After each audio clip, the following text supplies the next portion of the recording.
Bonjour et bienvenue dans cette nouvelle vidéo, une vidéo où je vais vous présenter un nouveau tuto à ce joli petit porte-monnaie que j'ai réalisé avec de la Fimo effet cuir.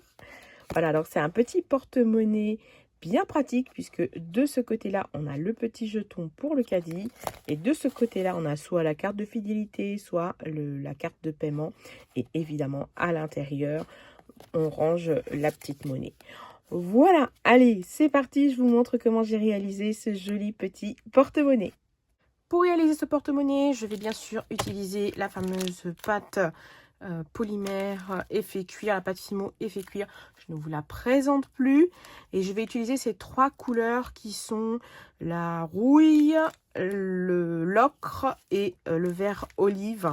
Donc, je vais faire une combinaison de ces trois couleurs. Je vais aussi avoir besoin d'un gabarit. Je vais avoir besoin d'une fermeture éclair. Celle-ci, je l'ai récupérée. Elle est un peu grande, c'est pas grave. Mais je couperai juste ce dont j'ai besoin. Et je vais avoir besoin aussi de fils pour micro macramé, lignacita. Je vais m'amuser aussi avec ces trois couleurs sur le montage de la pièce. Pour le gabarit, je me suis fait donc ce gabarit-là en fonction de mes besoins, de mes mesures. C'est un gabarit d'ailleurs que je mets à disposition pour les membres de ma chaîne YouTube, les membres Le Coin des Créateurs et les membres J'en veux plus gratuitement.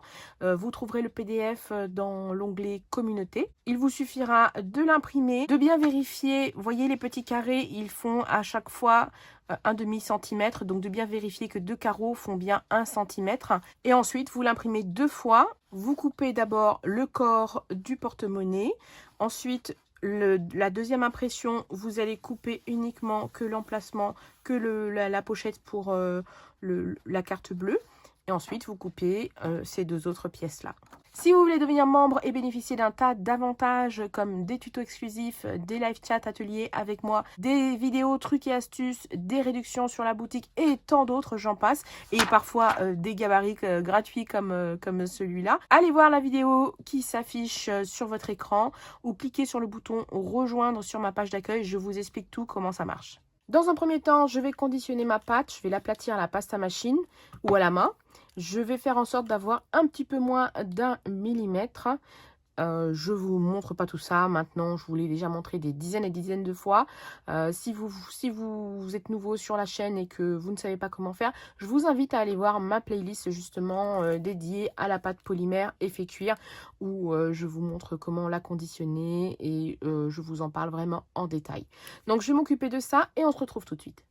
Bon, allez, je vais quand même vous montrer juste sur une couleur comment je conditionne ma pâte. Donc, je vais le faire à la main cette fois-ci.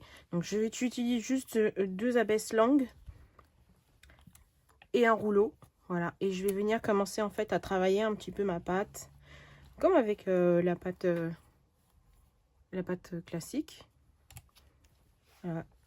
Je vais venir la plier plusieurs fois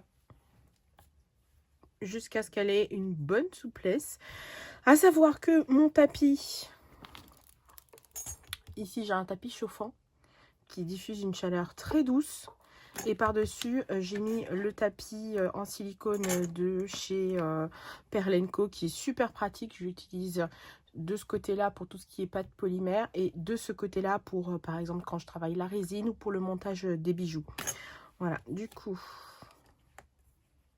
hop, à la main, ça va aller vite. Donc, je commence par les couleurs les plus claires. Donc, j'ai déjà fait celle-ci qui est l'ocre. Voilà, et maintenant, je m'attaque au vert olive. À savoir que pour la répartition des couleurs, en fait, je fais comme suite. Le corps du porte-monnaie sera couleur rouille. La pochette pour la carte bleue sera couleur ocre, tout comme le petit pompon. Et enfin, derrière le porte-pièce, j'appelle ça comme ça, la petite pochette pour la pièce pour le caddie, il va être de couleur olive. Donc, en fonction des besoins, eh bien, je vais faire la couleur qu'il faut. Voilà. Comme je l'étale très fin, eh bien, faut vraiment pas grand-chose finalement. Voilà. Donc là, j'ai 1 millimètre. Donc j'en veux moins, puisque là, c'est trop épais. C'est trop épais pour travailler. Donc je vais essayer de l'aplatir un petit peu comme ça déjà, en appuyant vraiment régulièrement sur l'ensemble de la pâte. Ce que j'aime bien avec ce tapis, c'est que ça colle pas. Du coup, pour retirer la pâte, c'est un vrai bonheur. Et je vais étirer un petit peu. Alors, le fait d'étirer, ça donne tout de suite l'aspect cuir. Vous voyez? L'aspect un peu peau d'orange, là. Je vais l'étirer jusqu'à avoir, en fait, l'épaisseur souhaitée. À savoir qu'avec la pâte polymère, effet cuir, plus c'est fin, plus c'est souple. Oui, voilà. Je pense que c'est bon. Hop, on a largement assez pour réaliser notre petit... Largement. Ok, allez, je poursuis maintenant avec,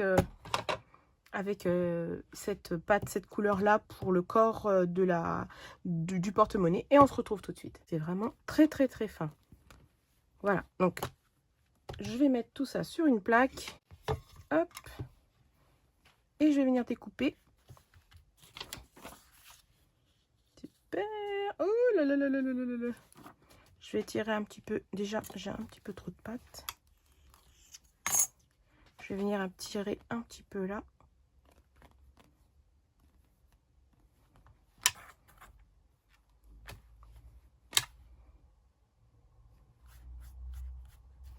Voilà. Alors celle-ci, je l'ai préparée à la pasta machine parce que c'était une pièce relativement grande par rapport aux autres. Et avec mes mains pourries, c'était plus pratique à la pasta machine.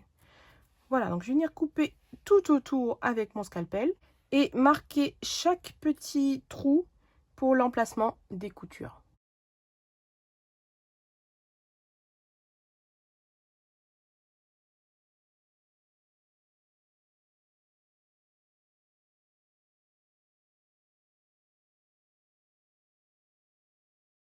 Et voilà le résultat. Donc j'ai découpé tout autour avec mon scalpel et j'ai fait l'emplacement de toutes les futures coutures.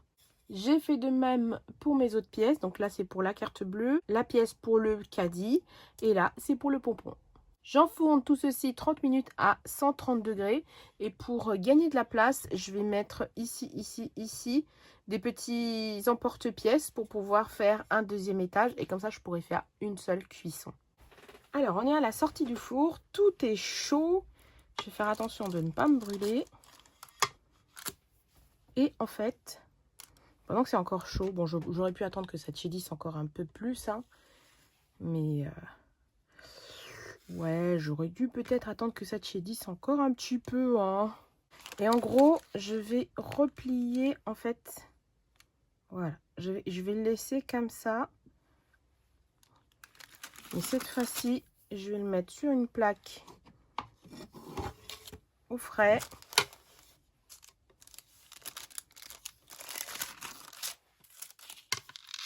Et on va laisser tout ça refroidir tranquillement. Je vais le replacer bien comme il faut.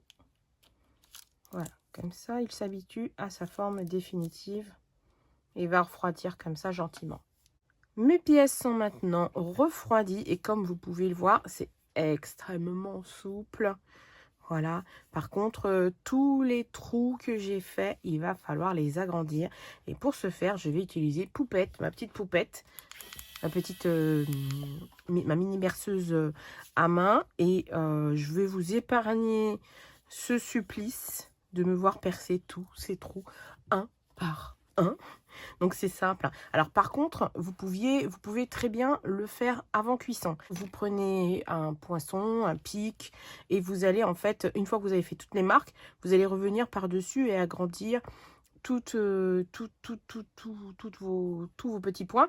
Pourquoi les agrandir? Parce que ensuite pour la couture, on va coudre avec une aiguille qui est assez épaisse pour ne pas avoir à abîmer en fait le cuir, enfin la fimo est fait cuir et pour éviter qu'elle ne casse. Donc pour éviter de l'abîmer, il vaut mieux faire des pré-trous assez grands. Alors je vais mettre ici mes pièces comme ça. Alors Ici, pour le compartiment de la carte bleue, je vais pas m'embêter. Je vais en fait, avec un scotch double face, je vais venir coller ici, ici, je vais placer. Voilà, et comme ça, au lieu de faire les trous ici et puis les trous ici, je les ferai en une fois. Il me suffira ensuite d'enlever le scotch double face et de le laisser sur place dans un premier temps, de faire la couture et de l'enlever à la toute fin. Voilà, donc j'ai pris un petit bout de scotch double face. Il n'en faut pas beaucoup, d'autant plus que celui-là, il est super... il est super solide, enfin super strong, donc super collant. Je vais enlever l'autre partie. Donc je me fie au point. Ok, on est bon. On est bon, hein? Voilà, et donc j'appuie là et là. Voilà, et patiemment, je vais venir en fait faire des petits trous. Je vous montre vite fait.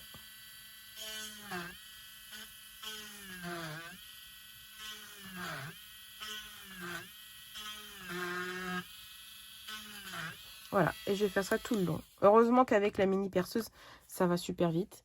Sinon, comme je l'ai dit tout à l'heure, on peut le faire avant la cuisson. Voilà, donc j'ai déjà percé tous les trous aussi autour de la fermeture éclair. Et maintenant, je vais placer au même titre que l'emplacement pour la carte bleue. Celle pour la petite pièce, je vais venir la placer au centre. Bon, je le fais à l'œil, hein, mais sinon, il suffit de reprendre le gabarit et puis d'avoir le centre. Allez, je le fais vite fait, comme ça, à l'œil. Et je viens percer par-dessus.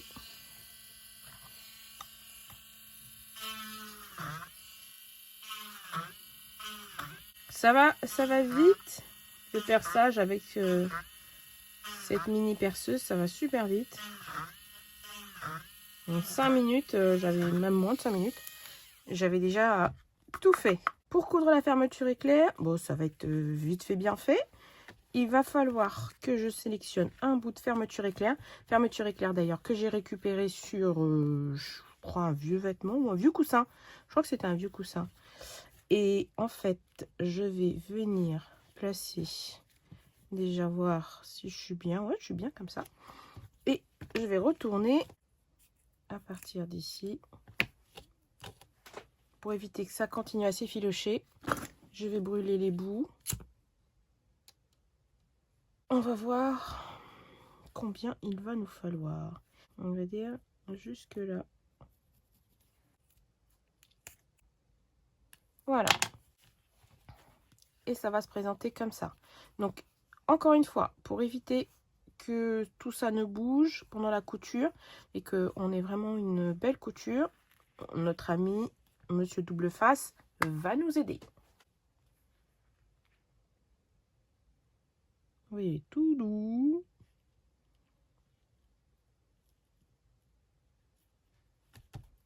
Pour la couture de la fermeture éclair, ça sera ce fil vert là. Et j'utilise en fait des aiguilles. De toute façon, j'ai oublié de vous dire, mais tout le matériel et toutes les fournitures dont vous aurez besoin pour réaliser ce porte-monnaie, vous les retrouvez en description de cette vidéo.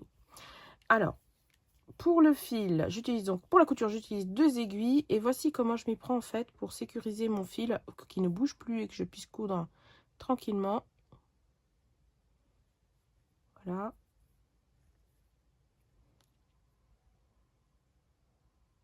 Voilà. Une fois, 2 fois et 3 fois. Voilà, ça nous donne ceci. Voilà. Et en fait, je vais juste faire descendre ça.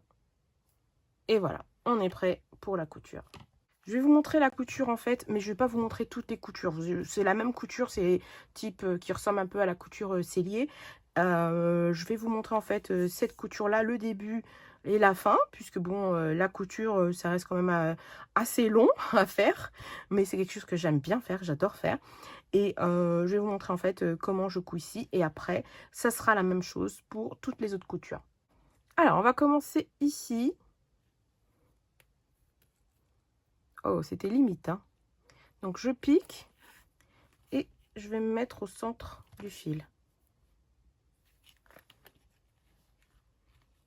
Voilà, je vais me mettre au centre du fil. Est-ce qu'on est au centre? Oui. Ensuite, je vais prendre celui-là. Je pique dans le prochain trou. Je regarde, ça sort bien. Voilà. Super. Je le mets de côté. Je prends l'autre, celui-là, et je vais aller repiquer dans le même trou. Avec la fermeture éclair, c'est pas évident, on voit pas bien. Mais en fait, je vais tâtonner comme ça, tout doucement. Voilà. Alors là, je suis rentrée dans le fil, c'est un truc qu'il faut pas faire. Mais bon, c'est pas grave. Et en fait, je viens tirer les deux côtés gentiment comme ça. Et je vais poursuivre ma couture, ainsi de suite. Comme ça, je pique. Mais de côté, je prends l'autre. Ça reste une couture quand même assez solide, hein. Très solide même. Je pique. Alors, je pique et j'essaye en fait de ne pas rentrer dans le fil. Voilà, je pique. Ah là, je suis bien là. Voilà, super. Et je viens tirer mes deux fils. Voilà. Voilà, il ne me reste plus qu'un point. Donc, je vais passer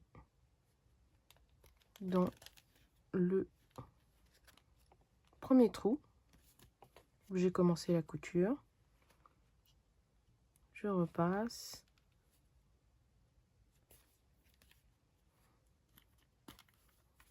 Je tire mes deux fils.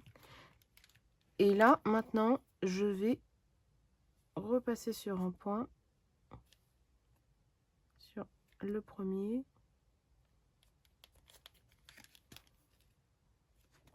Et normalement, je le fais sur 2-3 points.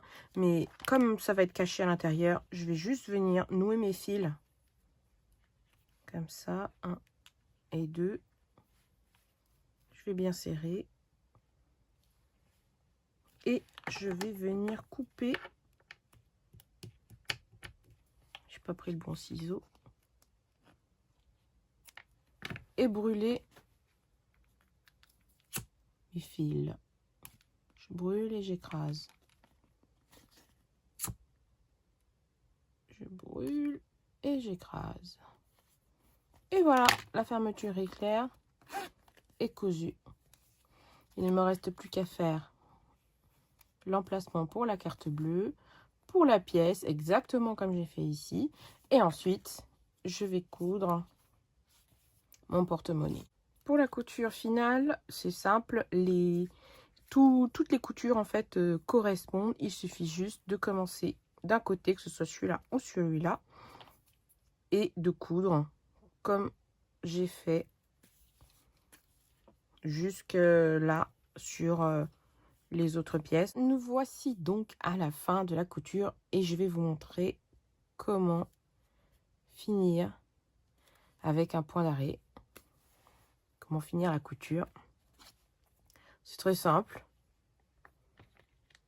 Il suffit juste de repasser sur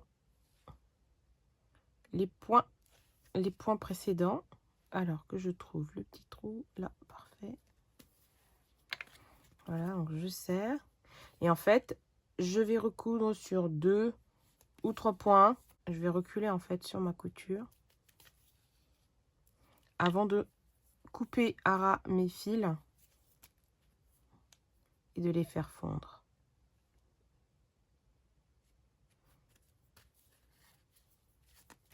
Voilà, je crois que je vais faire juste sur 2 points. Ça devrait suffire. Bon, on va dire qu'on va s'arrêter là. Je vais couper mes fils à ras. Et je vais faire fondre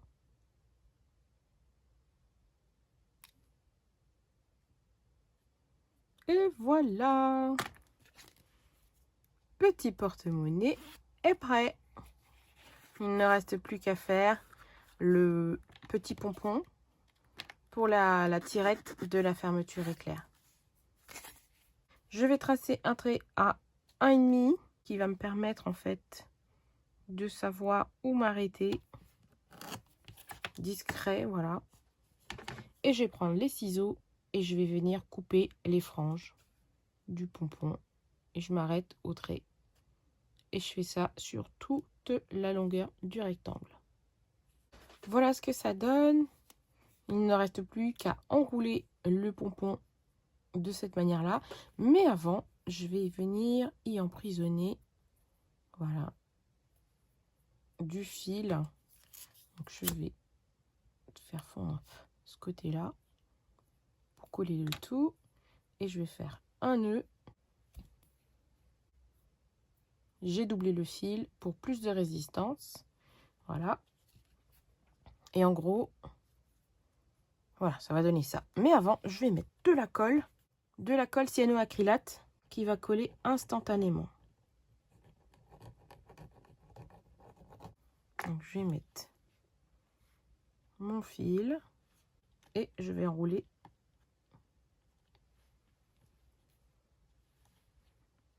et je pince et j'enroule et j'appuie et j'enroule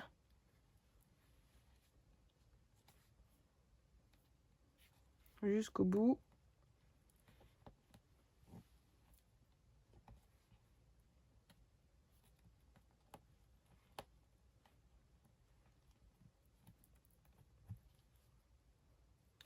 Je serre bien le tout et je vais maintenir avec une pince et je vais laisser ça quelques minutes sécher comme ça.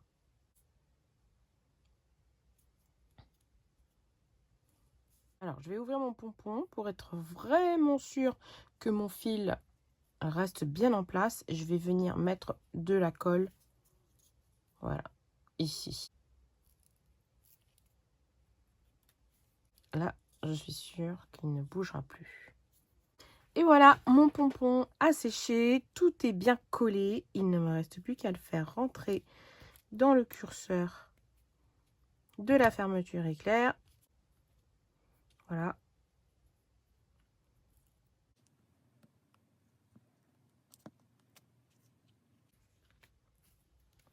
Et voilà notre joli petit porte-monnaie, porte-carte. Alors ça peut être une carte de fidélité comme une carte de paiement. Et j'ai fabriqué une petite tirette pour le jeton du caddie. Et puis évidemment, on peut ranger notre petite monnaie à l'intérieur. Voilà un joli petit projet à faire avec donc de la Fimo effet cuir.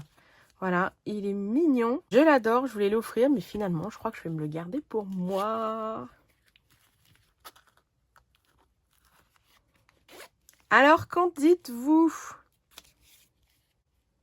Si vous aussi, vous aimez ce petit projet facile à faire, un petit peu long quand même pour la couture, mais franchement, vous vous mettez devant une petite série et ça passe tout seul. Avec la Fimo effet cuir, vraiment, on peut faire des tas de choses. Vous n'imaginez même pas le nombre d'idées que j'ai et évidemment que je vais vous proposer dans des prochaines vidéos. Donc, si vous passez par là et que vous êtes nouveau sur la chaîne, je m'appelle Judith, j'adore le DIY, j'adore bricoler, j'adore les loisirs créatifs et je vous partage tout ça sur ma chaîne et aussi sur ma chaîne Hola Cousette. Je vous mets d'ailleurs tous les renseignements dans la description de la vidéo. Donc si vous passez par là et que vous aimez ce que je fais, vous aimez mon univers et que vous en voulez surtout plus, eh bien abonnez-vous, sonnez la petite cloche pour être averti lors de la sortie des prochaines vidéos. N'oubliez pas de me laisser un petit pouce pour soutenir la chaîne déjà et puis surtout pour me dire si vous avez apprécié ce projet. Sur ce, moi je vous fais de gros bisous. Je vous dis à très vite dans un prochain live. Rappelez-vous que tous les premiers dimanches du mois, il y a le live du mois et c'est bientôt. Gros bisous à vous, faites attention à vous et n'oubliez pas, souriez. Vous êtes coquette!